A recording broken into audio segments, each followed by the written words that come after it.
میں سمجھتا ہوں ڈاکٹر صاحب روزہ درویشی کی بہترین پریکٹس ہے.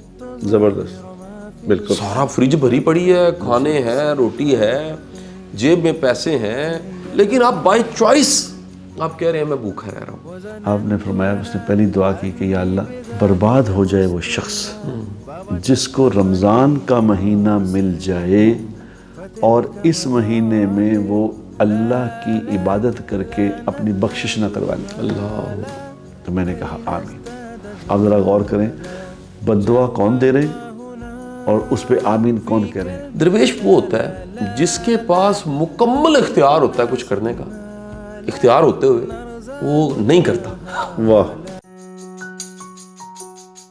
ليزاريهم كلت تظاهر ما فيهم فبدت شخصا آخر كي يتفاخر. جی السلام علیکم، امید کرتا ہوں کہ آپ خیر و عافیت سے ہوں گے. دوسرا روزہ قاسم علی شاہ اور میرے ساتھ بڑے محترم نعیم بٹ صاحب موجود ہیں. آپ جانتے ہیں کہ ہم نے اسپیشلی ایک یہ پروگرام ڈیزائن کیا ہے اور یہ پروگرام جو ہے وہ رمضان کے حوالے سے ہے. یہ رمضان ٹرانسمیشن بہت طویل نہیں ہے، ہم آپ سے 10-12-15 منٹ بات کریں گے، لیکن ہر روز کی بات چیت سے کچھ نہ کچھ آپ نیا سیکھیں گے اور آپ کی زندگی میں بدلاؤ آئے گا. میں یہ دعویٰ تو ورڈ مناسب نہیں ہے، لیکن یہ میری کاوش، میری کوشش ہے. یہ 30 دن کا ٹریننگ پروگرام ہے جو آپ کو ایک مفت یوٹیوب پہ پڑھا مل جائے گا. اللہ نے اتنی بڑی سعادت آپ کو دی ہے، آپ روزے رکھ رہے ہیں. کہہ لیجیے اس خیر کے کام میں ہم اپنا حصہ شامل کرنے کے لیے دونوں دوست وقت نکال کے، بٹ صاحب کا تو بہت شکریہ، اتنے مصروف انسان ہیں اور وقت نکال کے اسپیشلی رمضان میں اور روزہ رکھ کے بات چیت کرنا آپ جانتے ہیں کتنا مشکل ہے. تو اس پروگرام میں جو اسپیشلی دین آسان یوٹیوب چینل نے، دین آسان کی ٹیم نے، دین آسان تحریک بن چکی ہے اس وقت تو، اور دین آسان کے ذریعے کتنی کتابیں آ رہی ہیں، کتنا لٹریچر آ رہا ہے الحمدللہ رب العالمین. یہ پروگرام ہم نے شروع کیا اور اس کا پرومو آپ دیکھ چکے ہیں. پہلے رمضان کی جو ٹرانسمیشن تھی، ہماری جو گفتگو تھی، اس کو آپ نے بہت سراہا، تعریف کی، ہمیں دعائیں اتنی دیں، آپ کا بہت بہت شکریہ. آج کی جو ساری گفتگو ہے اگین ایک حدیث سے بات چیت شروع ہوتی ہے اور میں ہمیشہ بٹ صاحب سے درخواست کرتا ہوں کہ کوئی ایک پیارے نبی کی صلی اللہ علیہ وسلم ان کی ایک کوئی ایسی بات سنائیے، کوئی حدیث سنائیے تاکہ بات آگے بڑھے. جی بٹ صاحب. جی بسم اللہ الرحمن الرحیم. شاہ صاحب، یہ میں سمجھتا ہوں کہ اللہ کا احسان ہے. دنیا میں کوئی بھی آدمی نیک کام نہیں کر سکتا جب تک اللہ نہ چاہے. اس لیے میں دیکھیں اذان جب ہوتی ہے تو اذان کا جو جواب دیتے ہیں تو ہر لفظ کو اسی طرح دہراتے ہیں جس طرح مؤذن دہرا رہا ہوتا ہے.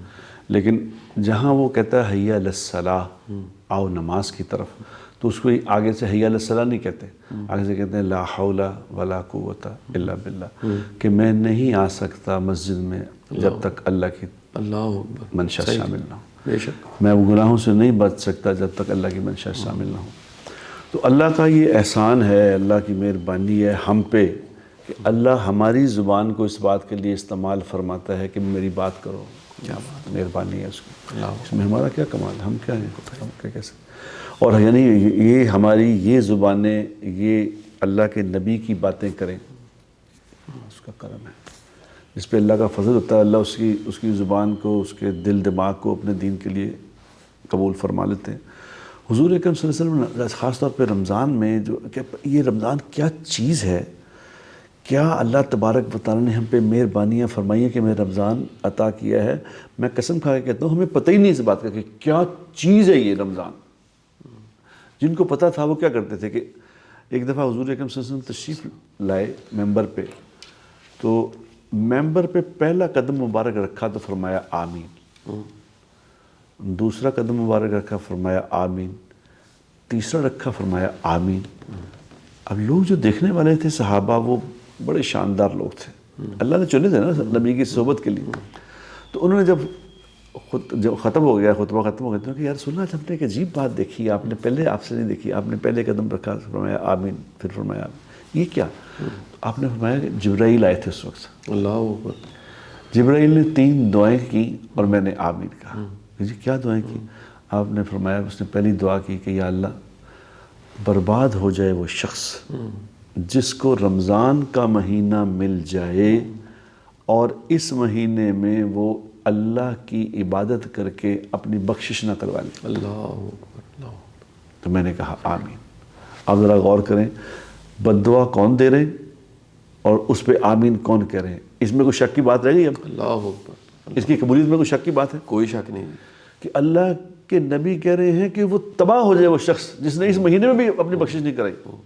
یعنی یہ تو یعنی اس کو یوں سمجھیں کہ اللہ تب تیار ہی بیٹھے تھے بخشش کرنے کے لیے، جی. تو تم نے پھر بھی نہیں کرا سکے. جیسے ہم نے کسی نے کہتے تھے کہ یار جا دفعہ ہو جا. اچھا بٹ صاحب، یہ تو اتنی بڑی بات کہ کسی کو روزے ملے اور اس نے روزے نہ رکھے تو جبرائیل کہہ رہے ہیں کہ وہ شخص برباد ہوا جس کو اللہ نے توفیق دی روزہ رکھنے کی، اور نہ رکھے تو وہ برباد ہے، اور اللہ کے رسول صلی اللہ علیہ وسلم فرما رہے ہیں آمین. بھائی یعنی ایک تو یہ ہے کہ برباد ہو، مطلب یعنی بخشش، یہ تو بخشش تھی، تم نے نہیں کرائی. صحیح. تو تم سے نالائق پھر کون آدمی ہے؟ بالکل تمہیں اس قدر کھلی اپرچونٹی دی کہ جاؤ کرا لو. پھر دوسرا حضور نے فرمایا، دیکھو نا، آپ نے فرمایا کہ برباد، جبرائیل علیہ السلام نے بد دعا دی کہ یا رسول اللہ برباد ہو جائے وہ شخص جس کے سامنے آپ کا نام نامی لیا جائے اور وہ آپ پہ درود نہ بھیجے. بالکل ٹھیک. صلی اللہ علیہ وسلم بھی نہ کہہ سکے آپ کا نام سن کے تو برباد ہو جائے پھر وہ شخص.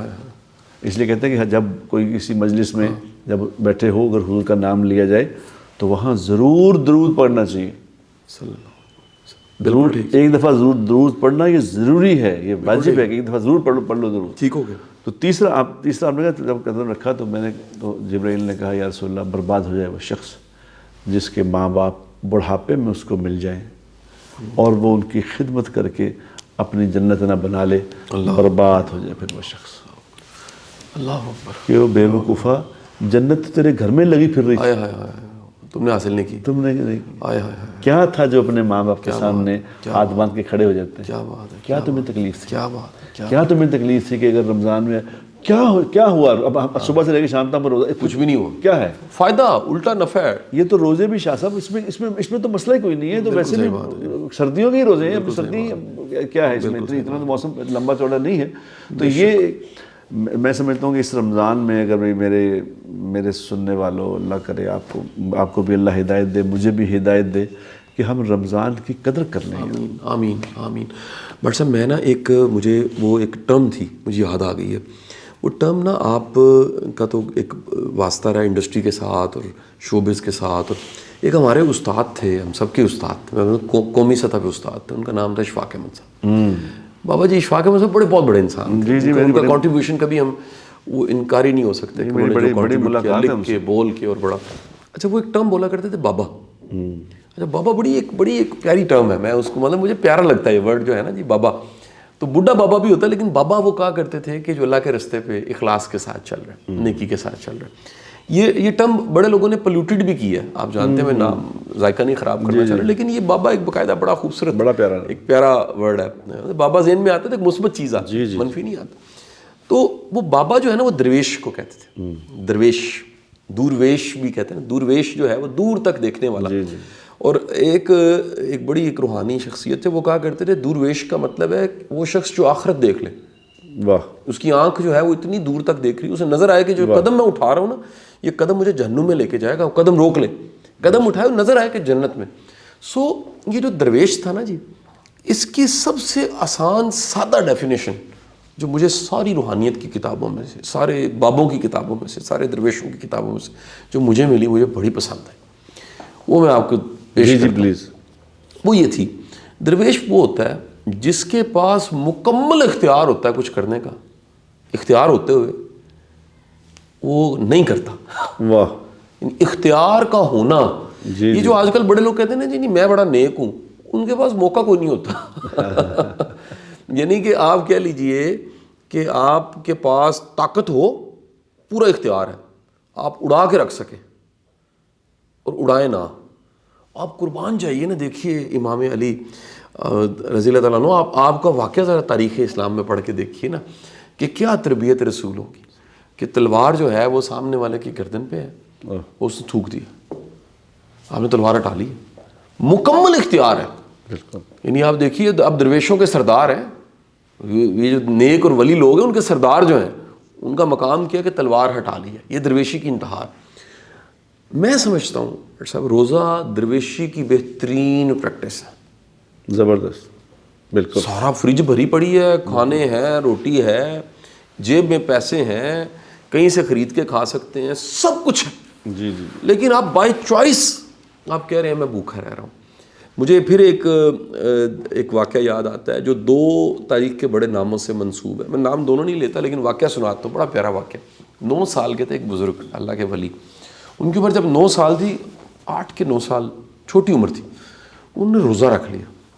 جون کا مہینہ تھا اور دوپہر کو نا ان کی اماں کو ان پہ بڑا پیار آیا. دوپہر کو انہوں نے کہا بیٹا آؤ کمرے میں چلتے ہیں. کمرے میں گئے تو اس زمانے میں چھوٹی چھوٹی نا جی وہ ڈولی ہوتی تھی، دودھ رکھنے والی ڈولی بیسیکلی کہہ لیجئے آج کی ماڈرن تو فریج ہے، اس زمانے میں ڈولی وہ سیو کرنے کے لیے، بلی سے، جانور سے، مکھی سے بچانے کے لیے ڈولی ہوتی تھی. تو انہوں نے اس میں سے ایک چھوٹا سا کٹورا نکالا کھیر کا اور کہا پتر دیکھا جون کا مہینہ ہے، گرمی بڑی ہے، 8-9 سال کا بچہ ہے، اس نے روزہ رکھ لیا ہے. آفر کی کہ پتر کھا لے، بھوک لگی ہے تینوں. تو کوئی نہیں اتنے دیکھ رہا. تو آپ دیکھیں جو بڑا انسان جس نے بننا ہوتا ہے نا، اللہ نے جیسے بڑا کام لینا ہوتا ہے، وہ اس کے اشارے ہوتے ہیں پہلے آنے لگ پڑتے ہیں. تو انہوں نے کہا ماں جی کوئی تو نہیں دیکھ رہا لیکن میرا اللہ تو دیکھ رہا ہے، واہ میں کیسے روزہ توڑ دوں اپنا. تو یہ جو بائی چوائس نیکی کو اختیار کرنا ہے، اختیار ہوتے ہوئے معاف کرنا ہے، اختیار ہوتے ہوئے درگزر کرنا ہے. اختیار جواب دے کے بندہ ہار سکتے ہیں، آپ جواب سنبھال لیتے ہیں، بندہ بچا لیتے ہیں. ہاں یہ درویشی ہے. تو سب سننے والوں سے میں درخواست کروں گا کہ مفت و مفت درویش بننے کا اور مفت و مفت اپنی خیر کو پانے کا ایک بڑا بہترین ذریعہ یہ رمضان ہے. دوسرا روزہ آج اللہ تعالیٰ آپ کا یہ روزہ قبول کرے، آپ کی نیکیوں کو، عبادتوں کو قبول کرے. آمین. آج افطار کریں تو مجھے اور بٹ صاحب کو بھی دعاؤں میں یاد رکھیے کہ کل ایک نئے موضوع کے ساتھ انشاءاللہ بات چیت ہوتی ہے. انشاءاللہ. ليزاريهم كلا تظاهر ما فيهم فبدت شخصا آخر كي يتفاخر